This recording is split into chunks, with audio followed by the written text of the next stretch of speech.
let's jump in. We're going to start with the Indianapolis market, pull up our graphic, and let's get rocking and rolling. Mike, what do you think about Indianapolis?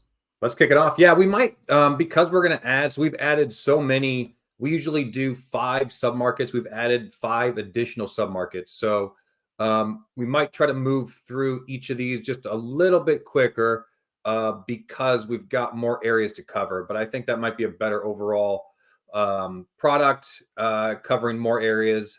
So anyway, let's kick off Indianapolis. So this is March. We're kind of starting to get into the leasing season. Not quite there yet. Just the very, very beginning of it. And honestly, Indianapolis, not a ton to report here. So active homes is 1977. That's actually a little bit down from last month in terms of number of homes on the market. So that is good. You know, less inventory going into a busy season is good. So that's good news to report. Really nothing to report on average rent. Pretty much stayed the same. Not pretty much, stayed the exact same since last month. So nothing to report there. Down just a teeny bit year over year, but as you can see, you know, in the middle here, a little sneak peek into April, it is inching up as we would expect as we get into the leasing season more and more. So the question is this going to look like more of a normal year after we kind of had a wild ride last year in terms of price, days on the market? It was just a little unpredictable last year. So it's the beginning of the year is shaping up like a more normal year, but we'll have to see. So in theory, we should kind of like see the average rents ramp up, peak in somewhere probably July or August, and then kind of trail off as we go back towards winter. So that's what's happening so far. Let's see if that trend continues.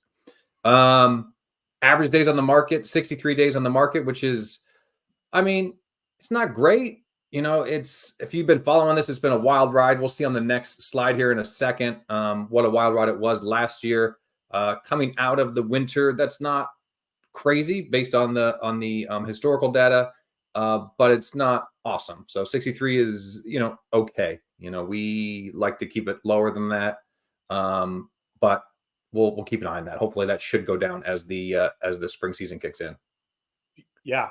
And real quick, just while you're on the average days of market, I will note that 63 days on the market is not what you want, right? Not if you're an investor. 60 days on the market is the absolute tops I would want on my property if I'm in a rough season, right? During the winter months or something like that. That's the top of what I would see, which, by the way, Red Door is far exceeding that. We were just looking at the fourth quarter numbers of last year. Our average days on market were much closer to the 30-day mark, which is about what you would expect. And we even had some rough patches last year. But that just speaks to how important it is to stay in tune with this data. But anyway, where I was going with this is average days on the market. If you look at that top digit, we're down 32% from last year. Yeah. That's something to speak of. It is something. And it'll make more sense, I think, when we look at the historical days on the market. But it was a wild ride last year. But so for me, Indianapolis, kind of the big news here, if you want to call it that, is the average sales price looks like it's increasing, right? So we've got almost a 12% increase year over year and a 5% month over month increase from February of 24. So that's pretty big. I mean, honestly, Indy is not necessarily known for an appreciation play. Typically, those are some of the other counties and other cities that we manage homes in. So this is pretty big for Indianapolis. That's a big jump month over month in Europe. Yeah, absolutely. So I'm going to mention this, I'm sure, on some of the market reports, because I would imagine we're going to see similar data, right? I mean, it's no secret to anybody. If you've owned real estate here over the last 12, 24 months, you've seen a pretty good appreciation play. If you just bought a property last year and you did nothing else with it, the same thing you would do with a savings account, right? You did nothing else with it. You maintained it. You didn't want it to deteriorate, whatever. You saw almost 12% on your money. Now, if you rented it out and you were lucky enough to see some cash flow, my goodness, real estate is the perfect investment vehicle, right? I mean, just in appreciation, you're seeing 12%.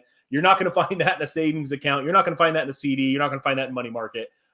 Real estate is where you need to be. All you need to do to be successful in real estate is making sure that you have the right partners that are going to see that you're successful in that business. So Yeah, I thought that was amazing. Average sales price, again, I'm sure I'll mention this. I get excited about that. Who doesn't as an investor at 12%? For sure. On your For money? sure.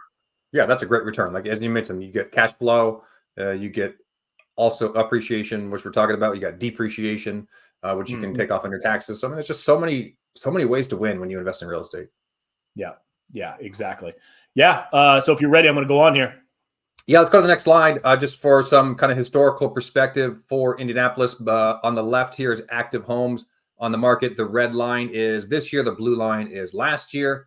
We're following kind of the same trend last year, which is interesting, where we're seeing a decline in inventory as we go into the busier season. Now, I do expect that probably to follow the same trend as last year, where we're going to see more homes hit the market as the leasing season continues. It's just pretty much, I would say, almost but guaranteed. That will not shock me at all if we start to see this is probably bottoming out here in terms of number of homes on the market. We should start to see that increase, but we're also going to see the number of homes leasing up increase as well as the year goes on. Days on the market on the right hand side, the blue one again is last year. Wild ride, makes almost no sense. It peaks in June. July, which is the height of the leasing season, which is the exact opposite of what you would expect. So who knows what we're going to see here, but it is pretty significantly lower year over year, which is encouraging. Last year we were at 94.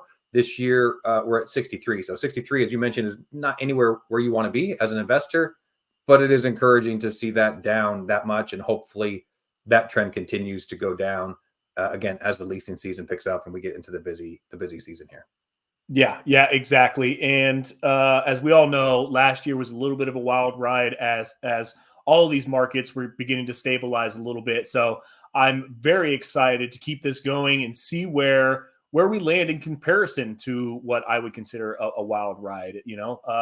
And should we expect this year to correlate with last year's numbers? I wouldn't think so, but I mean, only time will tell. Yep.